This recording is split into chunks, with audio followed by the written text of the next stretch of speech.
Olá, bom dia, boa tarde ou boa noite para você que mais uma vez está conosco em mais um Chegou a Hora. Nós, como sempre, estamos sempre trazendo assuntos principais e primordiais e fundamentais para o período solene o qual a Igreja do Senhor Deus está vivendo nesses últimos dias. Nós, adventistas do sétimo dia, e também todos aqueles que estão se unindo a nós para ouvir esses testemunhos, a fim de também dar esses testemunhos com voz como um som de trombeta, que todos estejam cheios do Espírito Santo neste momento, para que possam compreender esta importantíssima mensagem, a fim de dar o sonido certo, a nota certa à trombeta, pois o Senhor nos constituiu como atalaias para esses últimos dias. Ele tem um povo santo, um povo remanescente, o qual se encontra na igreja adventista do sétimo dia, a igreja remanescente da profecia. Todavia nós sabemos que Deus tem ovelhas por todos os apriscos, e convém a Ele nesses últimos dias chamar essas ovelhas para que se unam ao aprisco verdadeiro, a fim de que deem também este clamor e este alto clamor. Os escolhidos do Senhor da hora 1/10 se unirão a esta igreja, se unirão a este povo, para que então as nossas forças, as quais vêm dos céus, possam se unir, a fim de não mais dissentimentos, dissensões, brigas, intrigas e outras coisas semelhantes venham a ocorrer, mas sim que realmente o Senhor, conclamando, chamando e reunindo todos os seus filhos em toda a face da terra, possa nesses últimos dias ter um povo semelhante a espelhos, os quais refletem a glória de Deus e proclamam em um alto clamor as verdades essenciais para esses últimos dias. Nós vivemos num momento soleníssimo. O mundo está prestes a perecer. Satanás, o príncipe desse mundo, embora derrotado, mas ainda assim, tendo por permissão de Deus algum tempo para reinar nesta terra, ele tem dado o seu próprio espírito a todos aqueles que se colocam debaixo de sua bandeira. Satanás tem imprimido a sua lei, que é uma lei em oposição à lei de Deus, nos corações de todos aqueles que estão abrindo as suas mentes, abrindo as portas e as janelas de suas vidas, a fim de que ele entre com seus espíritos imundos e faça na vida deles e na casa deles morada.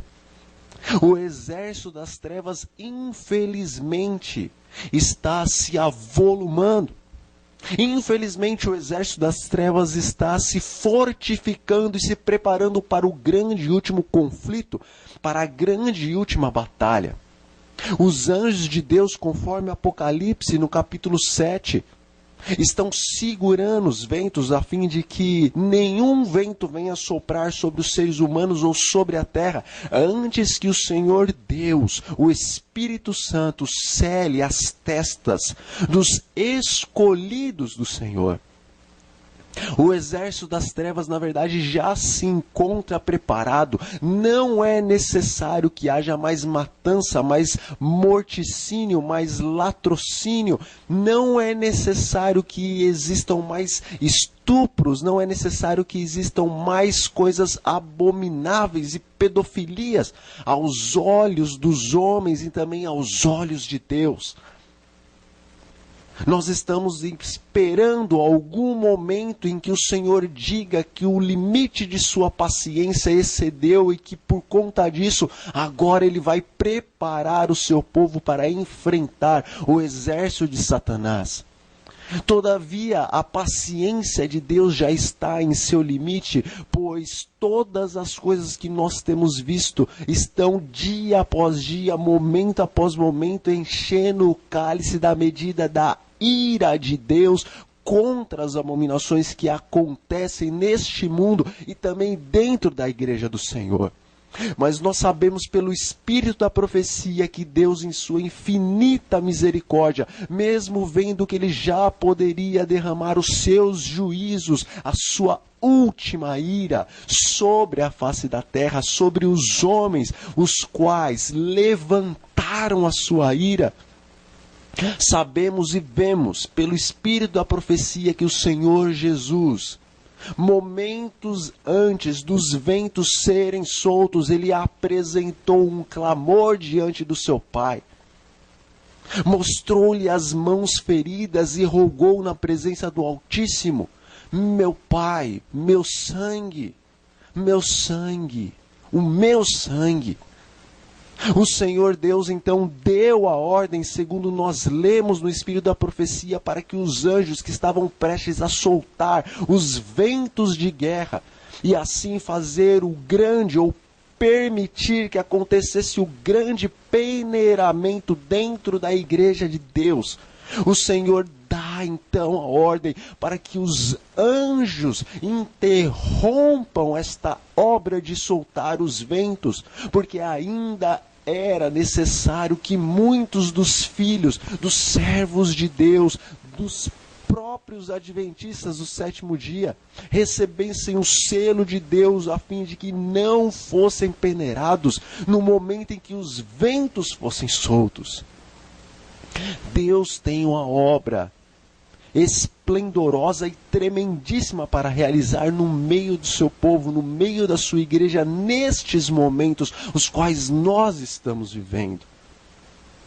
Nós vemos pela parábola das 10 virgens que a grande diferença entre os que seriam salvos e os que se perderiam, que fazem parte da igreja adventista, se dá pelo fato de que, por mais que eles estivessem adormecidos em seu testemunho, ainda assim eles estavam constantemente enchendo as suas vasilhas, enchendo os seus corações do azeite divino que é o Espírito Santo.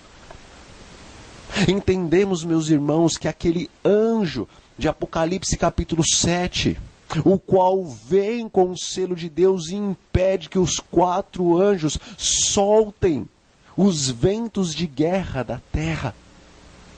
Nós entendemos que este anjo, o qual tem o selo de Deus para selar a tua e a minha fronte, é o próprio Deus, o Espírito Santo. Fazendo uma junção entre Apocalipse 7 e a parábola das 10 virgens em Mateus 25, nós vemos então que nós estamos vivendo justamente neste momento, o qual, embora as virgens se encontrem dormindo, algumas delas compreendem que o buscar constantemente o santo e bendito azeite de Deus, o Espírito Santo, é na verdade a única medida a qual as pode salvar, porque o Espírito Santo sela os seus corações, sela as suas frontes, sela as nossas vidas, pois a própria palavra de Deus nos diz que o penhor de nossa salvação é o Espírito Santo. E o apóstolo Paulo, ele nos diz para que enchermos, ou nos diz para nos enchermos do Espírito Santo. Deus tem uma grande obra para realizar nesses últimos dias em seu povo, em tua e em minha vida, e nós precisamos compreender essa tremendíssima obra a qual Deus urgentemente precisa colocar em prática no seu povo.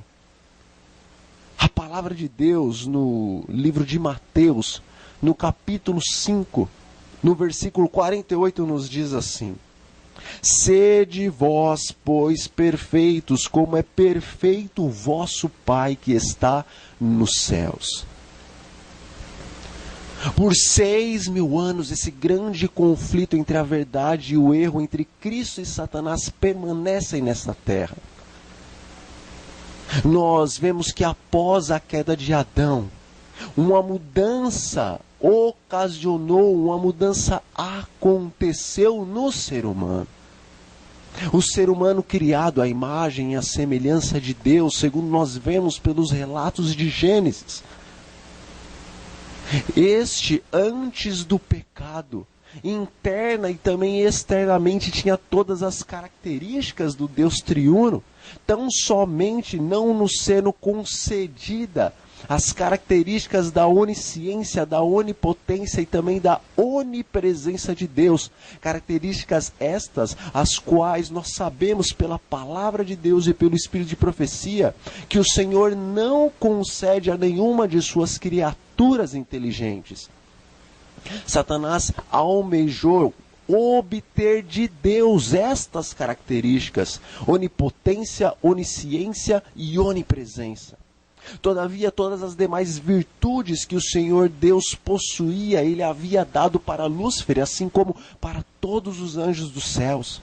O homem foi criado à imagem e à semelhança de Deus e recebeu todas essas características, todas essas virtudes do Senhor Deus em seu coração, em seus genes, em sua cadeia genética. No código genético do homem, antes desse cair no pecado, todas as virtudes e dons provindos do amor do nosso Deus se encontravam dentro do homem. A carne do homem era santa, porque o código genético do homem era santo. A perfeita lei de Deus, a qual se resume em amor a Deus e amor ao próximo, estava escrita no código genético de Adão e no código genético de Eva. Não havia a lei do pecado, não havia esta mutação, essa transformação, essa anormalidade no código genético do homem, o qual se chama pecado. Se tão somente Adão e Eva não tivessem caído em pecado, não tivessem transgredido contra a santa lei de Deus, então geneticamente, de maneira hereditária, esta santa e bendita lei que se encontrava no coração, no cerne, no interior do homem, que era o código genético santo da bendita, justa e boa lei de Deus, estaria passando de geração em geração para todos os filhos de Adão e Eva.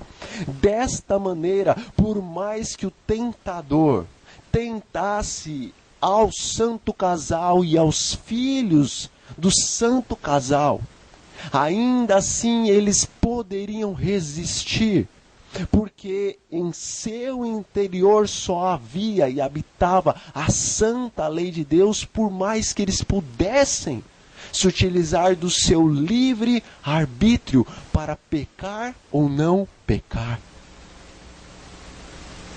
Estas são coisas que nós entendemos, mas nós temos que revê-las a fim de compreender esta questão da perfeição, a qual é tão discutida na igreja e também fora da igreja. Infelizmente, Adão e Eva, semelhante aos anjos que caíram com Lúcifer e semelhante ao próprio Lúcifer, resolveram então desobedecer à santa lei de Deus e transgrediram os mandamentos do Senhor. Não sabemos exatamente como isto aconteceu na carne do homem, mas a partir do momento em que Adão e Eva comeram do fruto do conhecimento do bem e do mal, houve uma mudança genética no homem. Se tão somente o homem estivesse constantemente se alimentando do fruto da árvore da vida, então ele teria em si, pelo poder de Deus, a vida eterna a qual o Senhor lhe havia concedido. As propriedades que existiam no fruto da vida, o qual dava de mês em mês na árvore da vida que se encontrava no meio do jardim do Éden. Estas propriedades não apenas fortaleciam e fortificavam e eternizavam no poder de Deus o homem, mas as suas propriedades também mantinham o código genético do homem santificado, a mente do homem santificada. Todavia o Senhor Deus também colocou ali a árvore do conhecimento, a árvore da ciência do bem e do mal. Interiormente, o Senhor Deus, por colocar a lei no cerne do homem. O homem só entendia da santa e bendita lei do amor. Todavia, havia este fruto do conhecimento do bem e do mal, o qual as suas propriedades, de maneira sobrenatural, dariam abertura para que então o pecado, a lei do pecado, viesse agora a habitar no código genético do homem, o qual tão somente havia a lei de Deus. Sabemos que isso ocorria de uma maneira sobrenatural, porque estas propriedades, os quais eu estou citando, não eram realmente concedidas pelo fruto, ou pelos frutos, mas ao ingerir os frutos, então pela fé ou pela desobediência, estas coisas ocorreriam com o homem e no organismo do homem. O fruto da vida pela fé e pelo poder de Deus daria vida e santidade, mas o fruto do conhecimento do bem e do mal por causa da desobediência traria as propriedades da lei do mal, a qual limita contra a santa e bendita lei de Deus. Ao caírem Adão e Eva em transgressão, então houve uma mudança genética nos filhos de Deus. A santa e bendita lei, a qual havia em seu anterior, essa não fora apagada como dos anjos que haviam caído, pois removido foi o Espírito Santo, tanto de Lúcifer como do 1/3 de anjos que com ele caíram. Todavia, o Senhor Deus havia estabelecido um plano eterno para que se o homem viesse um dia a cair por causa do engano, o qual Satanás, por intermédio da serpente, o fez cair, então o Senhor Deus estaria restabelecendo o homem ao plano original por intermédio de Jesus Cristo. Por isto, em Cristo, no sangue de Cristo, na promessa do bendito e vindouro Messias, esta lei a qual habitava no homem, a lei de Deus não fora apagada, porque o Espírito do Senhor permaneceu ainda habitando no homem. Havendo o Espírito do Senhor, a lei do Senhor ainda se encontra em nosso código genético, por mais que haja esta alteração, esta abominação que veio a nós após o pecado. Todavia, após a transgressão, como eu acabei de dizer, esta mutação genética aconteceu em você, aconteceu em mim, porque aconteceu nos nossos pais e passou de geração a geração. Uma nova lei, uma nova cadeia foi formada no nosso interior, de maneira que aquela cadeia a qual ela dava para a santidade, agora ela teria que lutar com a outra cadeia, a qual dava para a transgressão da santa lei de Deus. O apóstolo Paulo nos diz que haviam duas leis lutando em sua carne: a lei de Deus e a lei do pecado. Ele diz que em seu livre-arbítrio ele escolhia servir a santa e bendita lei de Deus. Todavia, Paulo, em lamento, ele diz: mas, quem vai me livrar do corpo desta morte? Aquilo que eu quero fazer, eu não consigo. Mas aquilo que eu não quero fazer, eu faço com tanta facilidade. Duas leis estavam militando, estavam lutando dentro de Paulo. A santa e bendita lei de Deus e a maldita lei que vem ao homem, ou veio ao homem após o pecado. Meus irmãos, para Adão e para Eva e para a geração antediluviana, era muito menos difícil. transgredir, ou muito menos difícil, obedecer à santa e bendita lei de Deus. Pois ainda o vigor do homem era muitas vezes maior do que o vigor dos homens de hoje. No código genético dos filhos de Adão estava ali a lei de Deus, mas também a lei do pecado.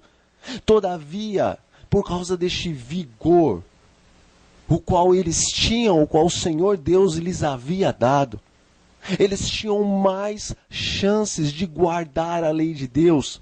Eles tinham mais chances de negar o seu próprio eu, de negar o poder da carne, de negar o poder das trevas e de negar o poder do mundo em si. Por mais que depois do pecado se tornaram escravos do pecado, entregando eles a sua vida a Deus por causa desse santo e bendito vigor o qual eles tinham, era muito menos difícil resistir às tentações.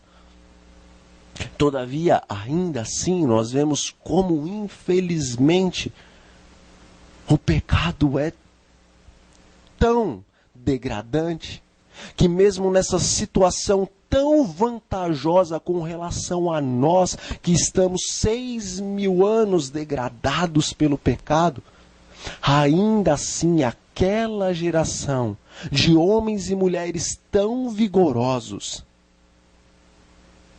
acabou tendo que ser completamente dizimada, exceto a família de Noé, por causa da tremenda transgressão e abominação a qual aquela geração cometia e se transformou diante dos olhos de Deus.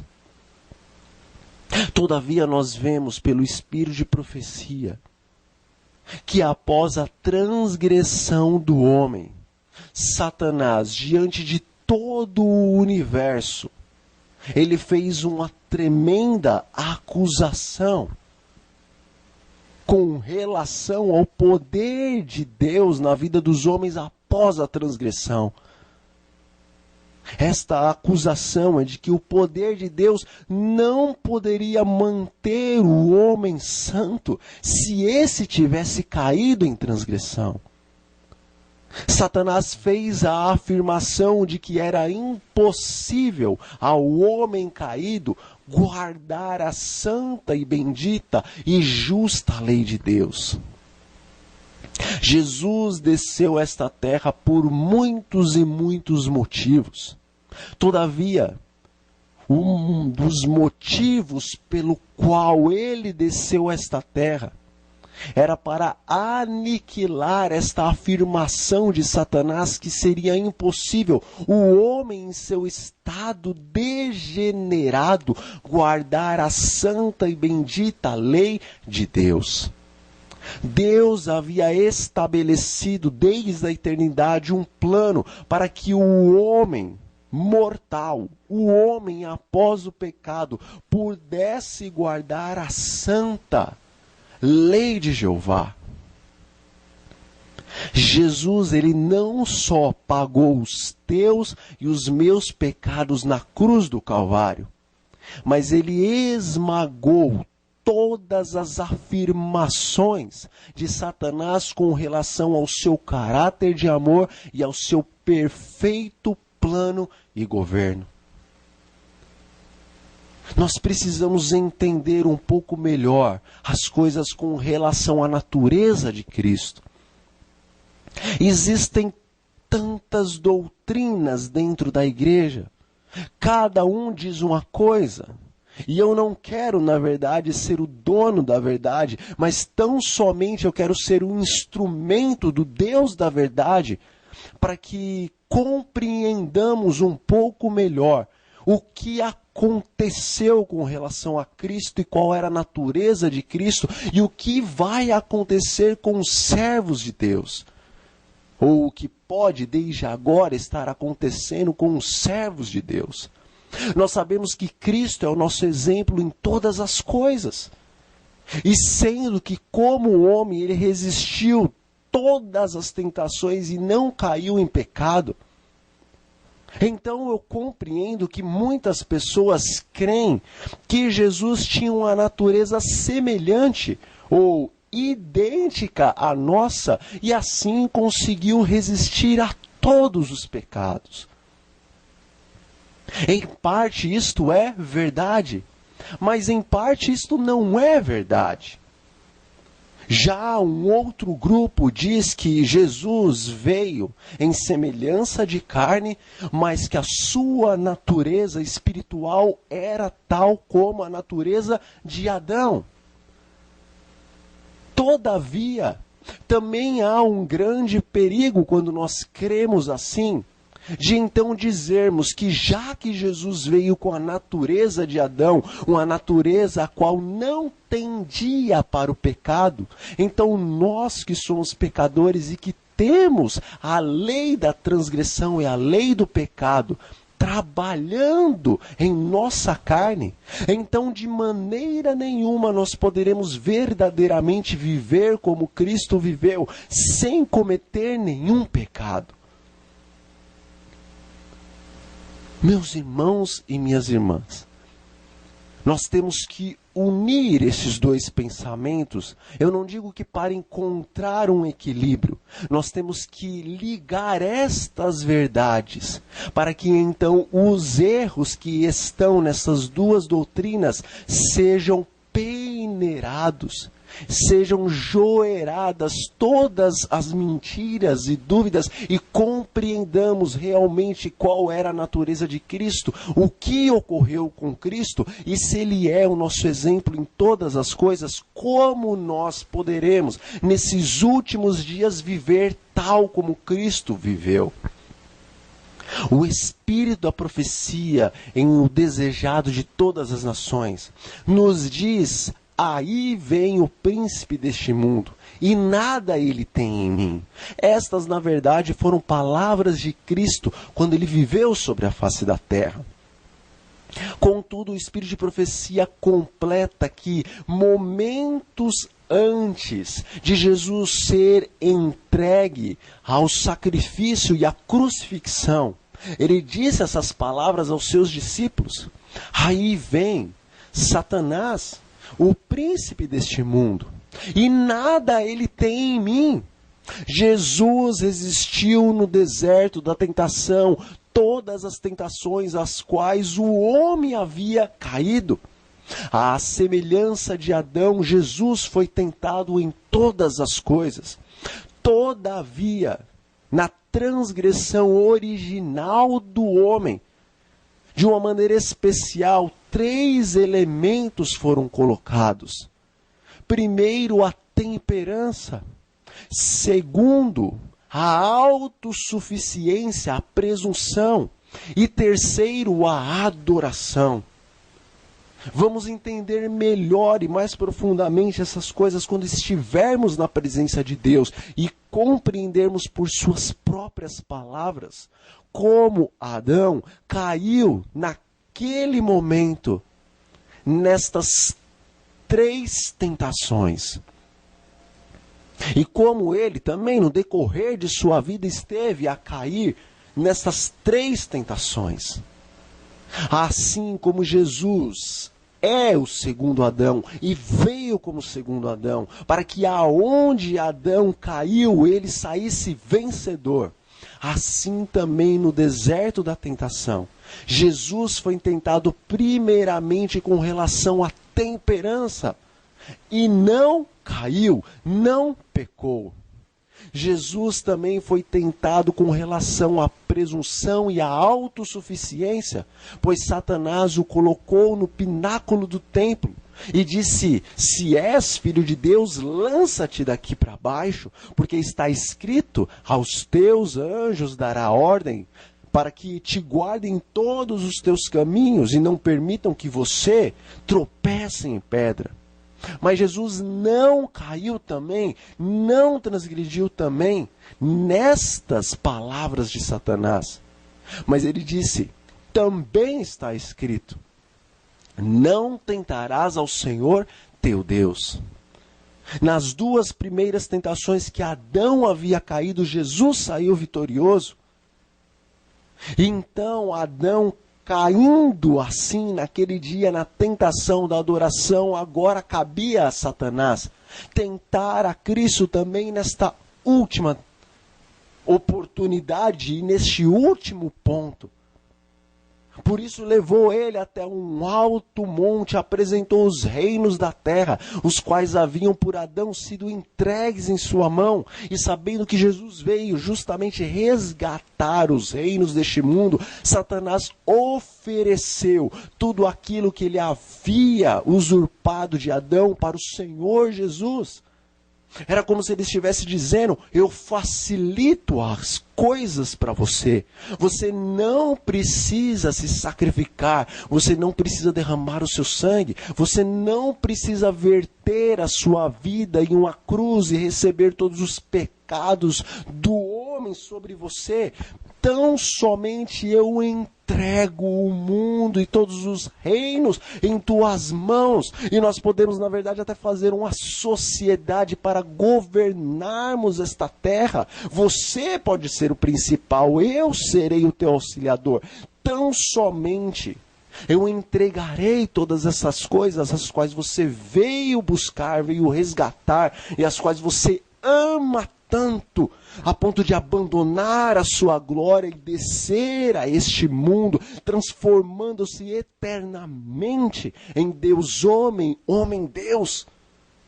Eu lhe dou, eu lhe entrego de mão beijada, de papel assinado, de papel passado, todo este reino e a sua glória, se tão somente uma vez sequer você se prostrar diante de mim e me adorar.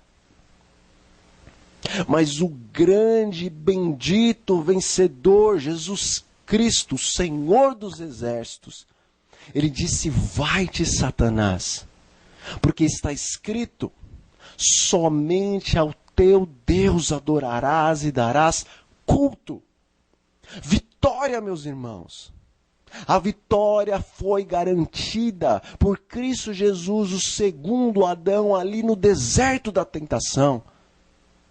Caiu por terra a afirmação a qual Satanás havia feito de que era impossível o homem guardar a santa e bendita lei de Deus e não transgredi-la em seu estado decadente e degenerado.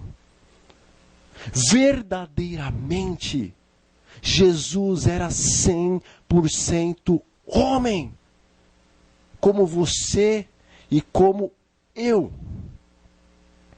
A afirmação de Satanás era que o homem, após ele cair no pecado, após iniciar esse processo de degradação da nossa carne, das nossas faculdades, era então agora impossível que o homem viesse a guardar a santa lei de Deus, porque a carne é fraca.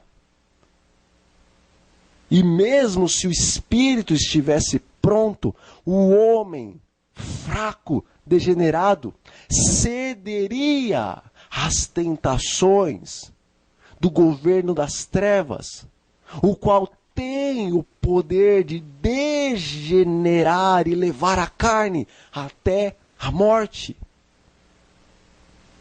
Por isso, Jesus, para destruir e esmagar completamente as afirmações de Satanás, escolheu que a plenitude do tempo, para provar que as suas palavras eram falsas, ocorresse após 4.000 anos de pecado.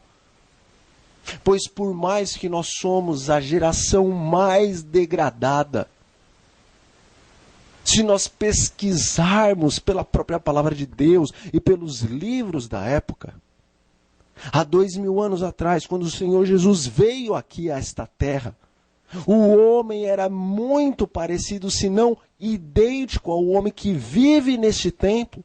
As condições de sobrevivência eram muito parecidas. E a média de vida era muito parecida.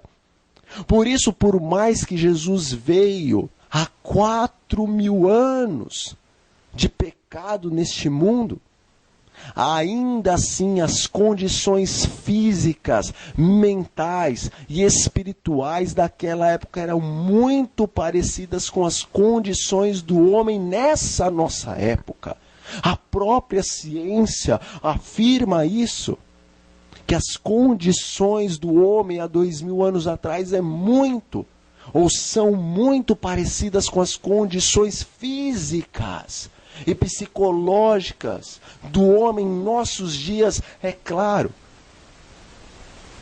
que com algumas diferenças, pois verdadeiramente esta geração é a geração mais degradada. Jesus, ao ser gerado no ventre de Maria, então toda a degradação e a fraqueza da carne foram herdadas por Cristo. Jesus tinha 4.000 anos de degradação e fraqueza sobre o seu corpo e sobre a sua mente. Ele não possuía o bendito e santo vigor o qual Adão e Eva possuíam há 4.000 anos atrás. Antes do pecado, a própria carne de Adão e Eva eram santa e imortal. A carne de Adão e Eva fortalecia o espírito de Adão e Eva para que eles não caíssem em pecado. Mas a carne fraca e degradada do homem, ela nos empurra à lei do pecado. Porque Satanás tem hoje muito mais poder sobre o homem por causa da fraqueza da sua carne. Somos mais escravos, se assim eu posso dizer, do que os homens da antiguidade o eram de Satanás. Temos, por causa da degradação, menos forças para resistir às tentações do que Adão, Eva e os seus descendentes tinham para resistir às tentações de Satanás. Jesus veio com esta carne degradada. Contudo, o anjo Gabriel havia dito a Maria que o ente o qual estava sendo gerado em seu ventre era fruto do Espírito Santo. Por mais que a carne de Jesus fosse a semelhança dos homens, completamente degenerada, o seu código genético era gerado pelo Espírito Santo. Em seu coração, em sua mente, em sua cadeia genética, havia tão somente a santa e bendita lei de Deus. Assim como no código genético de Adão e de Eva, antes de transgredirem, tão somente havia a lei de Deus ali inscrita, também em Cristo Jesus, à semelhança de Adão, somente a lei de Deus estava escrita em sua cadeia genética. Agora, aqui, então, havia a chance de mostrar para o universo todo que Satanás não era verdadeiro em suas afirmações, dizendo que era impossível o homem degradado e degenerado guardar a santa lei de Deus. Jesus, por 33 anos, tendo em si este código genético santo, ele resistiu a todas as tentações, e ali no deserto da tentação, de uma maneira toda especial, ele lançou de uma vez por todas essas afirmações de Satanás. Ele venceu sobre essa grande e tremenda acusação. Todavia, o Senhor Deus estabeleceu que nos últimos dias ele haveria de revelar a todo o universo que todo o homem que pelo poder de Deus receber o selo do Senhor, também poderia estar guardando a santa e bendita, justa lei de Deus, tal como Cristo guardou. O Espírito da profecia nos diz que assim como Cristo venceu em todos os pecados e tudo que estava no príncipe do mundo não entrou em Cristo Jesus, da mesma maneira nós, nos últimos dias, aqueles que estivessem passando pela angústia de Jacó, também deveríamos dizer, tal como Cristo: aí vem o príncipe deste mundo e nada tem ele em mim. O Espírito da profecia categoricamente afirma que esta deve ser a condição do homem, o qual vai passar pelo tempo do período da angústia de Jacó. Não há espaço para discussão. A verdade é que o homem, em seu estado decaído, naquele período, há de dizer, na presença do Senhor Deus, que aí vem o príncipe deste mundo, mas nada que há em Satanás se encontra em nós. Essas palavras, na verdade, serão espirituais. Só Deus verdadeiramente reconhecerá que esses seus filhos não estão a transgredir a santa lei de Deus, mas eles mesmos se acharão os piores pecadores da face da terra. Nós vemos pelo Espírito da profecia que após terminar, e vemos pela palavra profética de Deus, a Sagrada Escritura, após terminar a intercessão pelo homem, o nosso sumo sacerdote Jesus Cristo, ele sai de entre Deus e o homem. Isto não somente para os transgressores e os ímpios, mas também para todos os justos, pois o Espírito de profecia nos diz que naquele período, quando terminar a intercessão de Jesus Cristo pelos homens, nós, os que ficarmos vivos, o grupo dos 144 mil selados, estes viverão a presença do Senhor Deus Altíssimo e Santíssimo, sem um intercessor entre eles. Você crê no Espírito da profecia? Você é um adventista do sétimo dia? Ou talvez será um adventista do sétimo dia?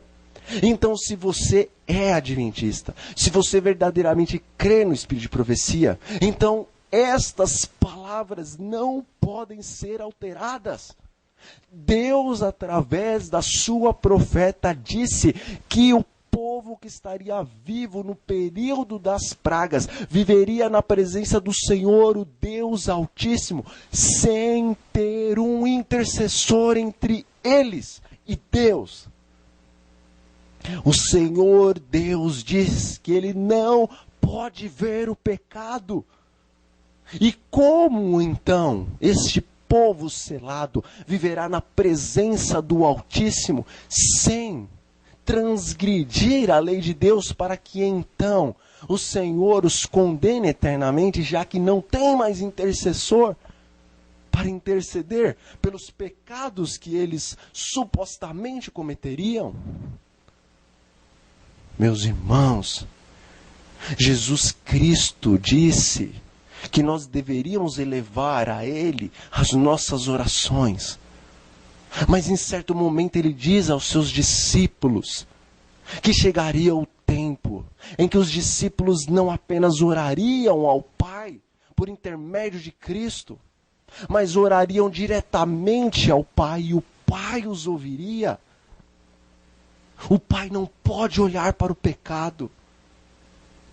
Por mais que Ele te ame, que Ele me ame, Ele não pode olhar para o pecado. O pecador é fulminado.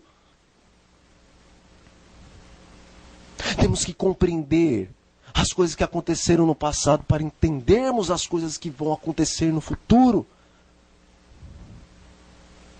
A palavra de Deus nos diz que Moisés falava face a face com Deus. E nós sabemos que verdadeiramente Moisés não viu o rosto do Senhor Deus Altíssimo.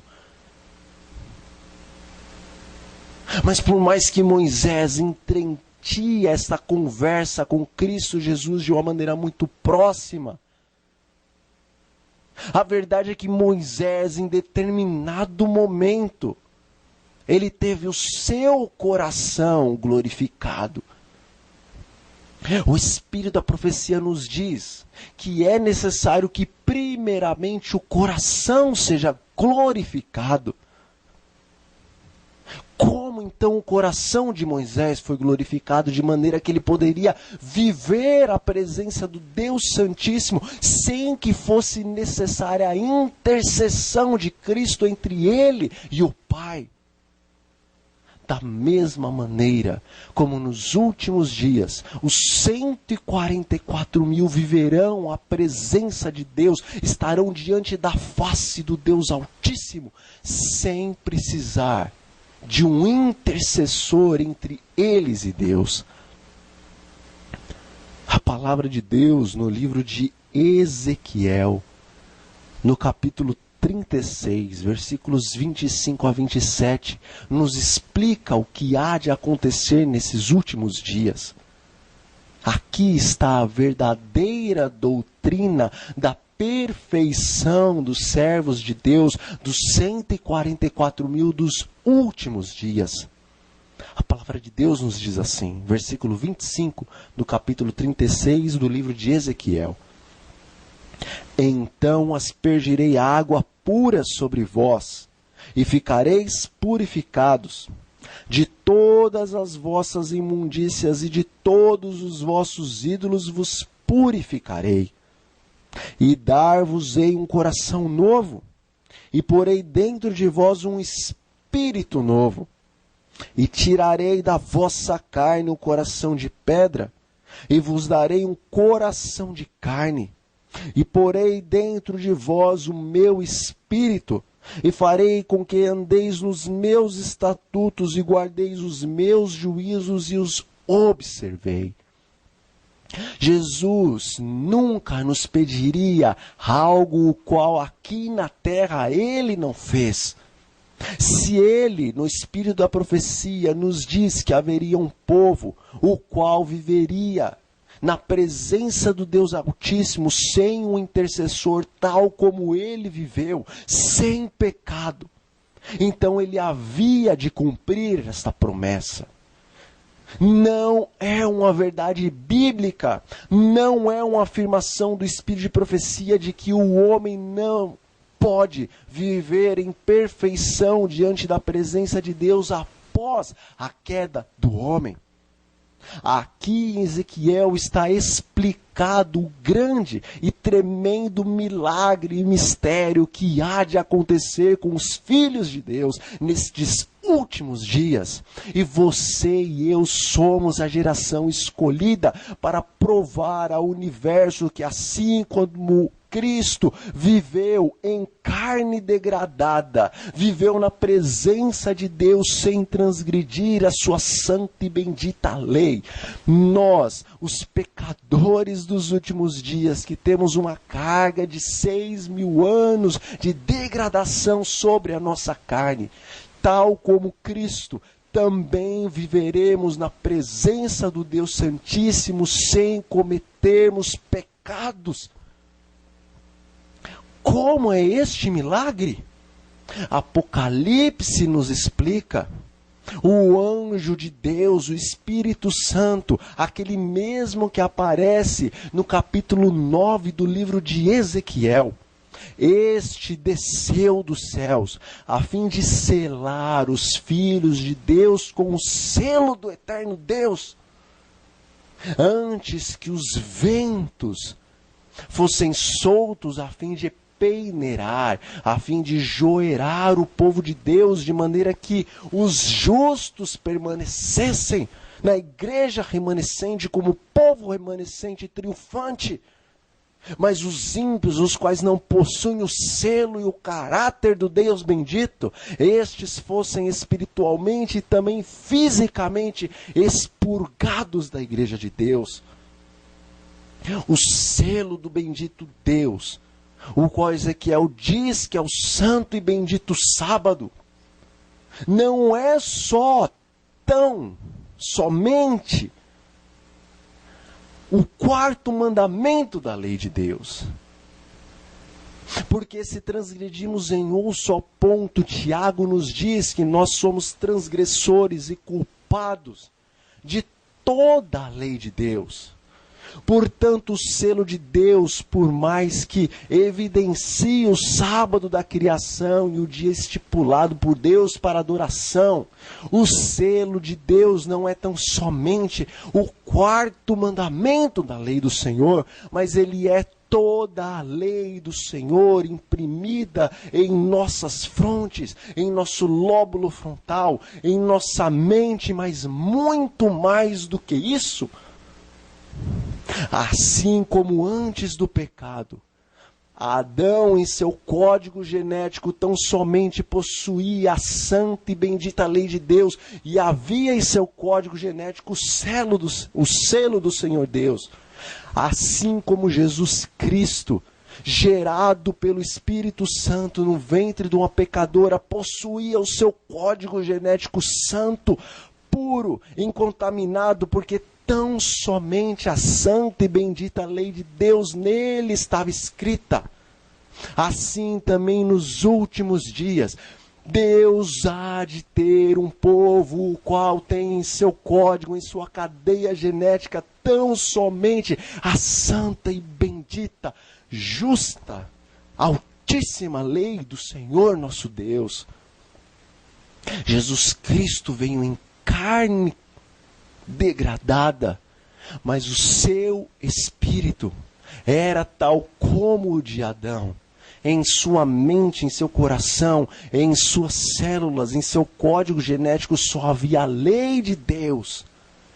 E ele poderia ter usado o seu livre arbítrio para transgredir essa santa lei, a qual Satanás havia dito que era impossível o homem, depois da degradação, observar essa lei. Meus amigos e irmãos, quando o Senhor Deus fizer e terminar a obra de imprimir o seu santo e bendito caráter nos lóbulos, nas frontes, no coração de seus servos, aí está o mistério da perfeição, o qual se revela nos versículos que nós lemos em Ezequiel. O Senhor nos purificará de todas as nossas transgressões, e o Senhor apagará dos nossos códigos genéticos a lei da carne e do pecado, para que tão somente como houve em Cristo e como houve em Adão antes do pecado, a santa lei de Deus, a qual nos leva a obedecer ao Senhor, assim também é o selamento de Deus. O selamento de Deus não é conhecer apenas o santo sábado, porque se isto fosse o selo de Deus, então nenhum judeu morreria, nenhum judeu seria condenado porque guarda um sábado melhor do que nós.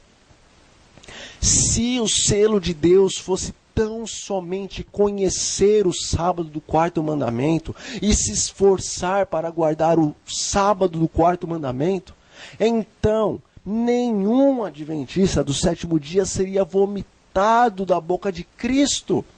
Todavia, Serviço Cristão, na página 40 e 41, nos diz que de cada 20 dos nomes daqueles que conhecem o sábado, daqueles que se esforçam para guardar o sábado, os quais estão inscritos nos livros da igreja, de cada 20 desses que conhecem o sábado, que sabem que este é o selo de Deus, nenhum está preparado para terminar a sua obra na terra, e estão tão sem esperança em Deus e no mundo como pecador comum.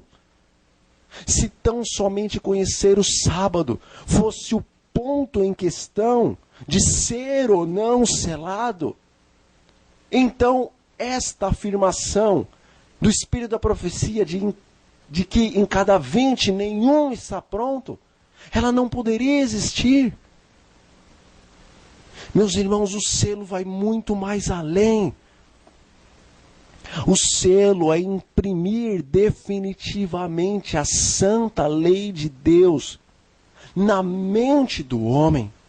E mais do que isso, o selo é imprimir a lei de Deus na cadeia genética do homem e limpar, apagar a lei do pecado e da carne do nosso interior, de maneira que, tal como Paulo disse, agora já não sou mais eu que vivo, mas Cristo vive em mim. E o viver que eu tenho na carne, eu vivo pela fé no Filho do Homem. Deus operará esse milagre em seu povo. Deus operará este milagre em sua e em minha vida nos últimos dias. Mas Satanás, ele estará nos tentando neste período em que as pragas estarão caindo, para que então a sua afirmação e a sua acusação de que é impossível o homem em seu estado caído, em sua fraqueza, venha a guardar a santa e bendita lei de Deus. A palavra de Deus nos diz que todos nós pecamos e que aquele que fala que não tem pecado, este já é o maior dos pecadores, porque todos pecaram, todos carecem da glória de Deus. Pecamos sem saber que nós pecamos. Pecamos em todos os momentos. E verdadeiramente não conseguimos guardar a santa e bendita lei de Deus, por mais que nos esforçamos. Quem de nós que verdadeiramente deseja ser semelhante a Cristo, nunca exclamou em seu coração, tal como Paulo: ai de mim! Quem vai me livrar deste corpo mortal, corrompido, degenerado? Aquilo que eu quero fazer eu não consigo, e aquilo que eu não quero eu faço. Mas nesses últimos dias Deus terá um povo selado, um povo escolhido, o qual espiritualmente poderá estar dizendo: agora já não sou eu quem vivo, não é a lei do pecado que vive, agora Cristo vive em mim. Agora Cristo, por intermédio do Espírito Santo, vive em mim. O Espírito inscreveu a lei em meu coração, em meu interior. Selou-me com a lei. Purificou todas as minhas transgressões. Apagou a lei do pecado do meu código genético, para que então Satanás possa me tentar à semelhança de como tentou a Cristo, e eu, após 6.000 anos de pecado, por intermédio do poder do Espírito Santo e por intermédio do milagre que Deus operará nos 144.000, também possa, como Cristo, dizer: aí vem o príncipe deste mundo, mas nada ele tem em mim. Ninguém pode viver a presença do Deus Santíssimo cometendo pecados conhecidos ou desconhecidos. O Senhor operará este milagre e fará conhecido este mistério aos homens e ao universo, tão somente nesses últimos dias. Em algum momento o coração de Enoque foi glorificado e esse andou com Deus. E então Deus o tomou para si. Em algum momento o coração de Elias fora glorificado e ele não transgrediu. Após o Senhor operar este milagre nele, mas guardou a santa e bendita lei de Deus e fora transladado. Em algum momento, o coração de Moisés fora glorificado e ele vivia na presença do Deus Altíssimo, também sem ser necessário um intercessor, por mais que entretia conversa entre Cristo e também com o Pai. Contudo, diz o Espírito de profecia, que Moisés cometeu uma transgressão. Todos os pecados de Moisés, até o momento em que Deus glorificou o seu coração e imprimiu em seu código genético a santa e bendita lei de Deus, todos foram purificados e perdoados. E a partir daquele momento começou a contar-se então que Moisés não tinha pecados, conhecidos ou desconhecidos. Contudo, Satanás, tentando a Moisés, apertando a Moisés, fez com que Moisés viesse a pecar. E o Espírito da profecia nos diz, e a palavra de Deus nos confirma, que tão somente por causa desse único pecado, Moisés não pôde entrar na Canaã celestial. E não pôde subir aos céus sem ver a morte, pois está escrito que aquele que pecar, este morrerá. E se Moisés não tivesse pecado, ele entraria na Canaã terrestre, que é uma ilustração, um tipo da Canaã celestial, e seria então, não de maneira ilustrativa, mas de maneira real, transladado por Deus e levado aos céus com vida. Mas ele pecou após o seu coração ter sido glorificado pelo poder de Deus. Por isso Moisés teve que morrer, mas por causa da graça de Cristo que ainda habitava sobre a terra, Moisés foi perdoado. E quando Miguel, Jesus Cristo, desceu para ressuscitar a Moisés e levá-lo aos céus, Satanás ali apareceu para lutar pelo corpo de Moisés, porque ele afirmava que mesmo após o coração do servo de Deus ter sido glorificado, ele veio a pecar. Por isso, como podia ele, de maneira justa, ser agora ressuscitado e levado aos céus? Mas a graça do Senhor Jesus era sobre o seu servo Moisés. Ele caiu em um ponto, mas o Senhor Deus o perdoou, ainda que ele teve que morrer. A graça em Cristo o ressuscitou e o levou para o reino da glória, fazendo dele também uma das primícias dos mortos, por mais que a verdadeira primícia dos mortos seja o Senhor Jesus Cristo. Todavia, nestes dias, quando 144.000 tiverem os seus corações glorificados, à semelhança de Moisés, não será sobre eles, mas sim sobre eles será a semelhança de Enoque e de Elias. Não transgredirão a santa e bendita, justa lei de Deus, a qual eles foram por esta selados. Meus amigos, eu espero que vocês tenham compreendido verdadeiramente o que há de acontecer. Jesus teve sim uma natureza degradada. A sua carne era degradada. Mas o seu código genético era santo. Não tinha a lei do pecado. Nós temos duas leis dentro de nós, mas após o selamento do Senhor Deus, então tão somente a santa lei de Deus estará em nosso código genético. Seremos tentados a usar o nosso livre arbítrio para cairmos em pecado, pois a nossa carne fraca, com 6.000 anos de pecado, nos deixa mais suscetíveis e muito mais suscetíveis a cair na transgressão.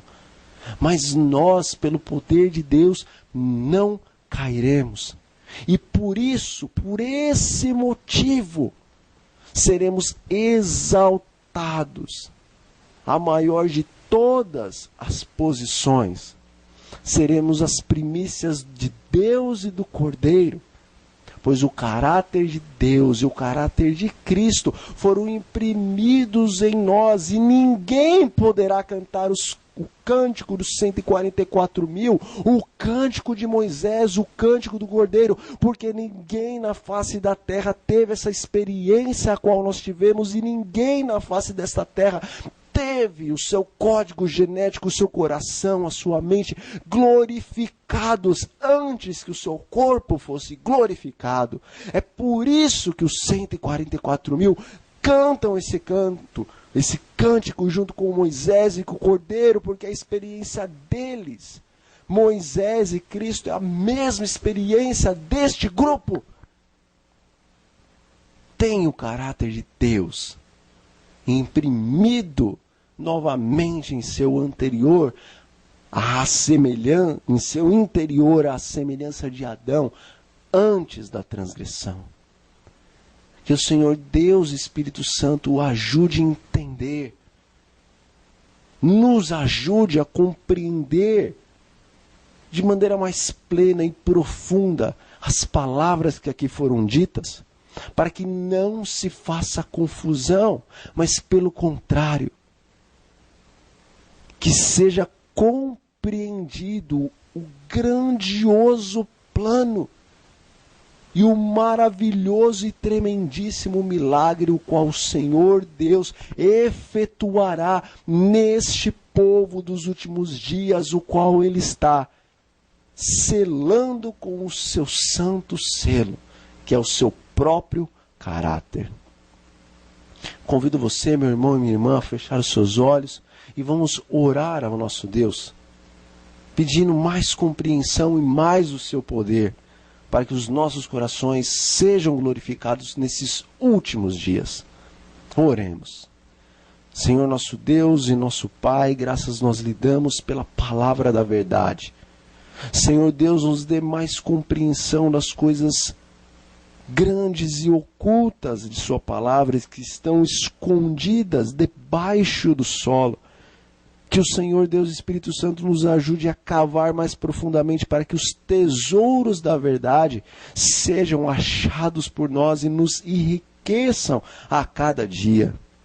Precisamos, Senhor nosso Deus, da compreensão mais profunda a respeito da perfeição dos 144.000 nesses últimos dias.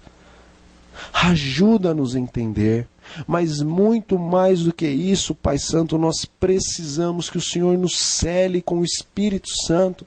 Nós precisamos que o caráter do Senhor Jesus seja imprimido em nossos corações, em nossas mentes.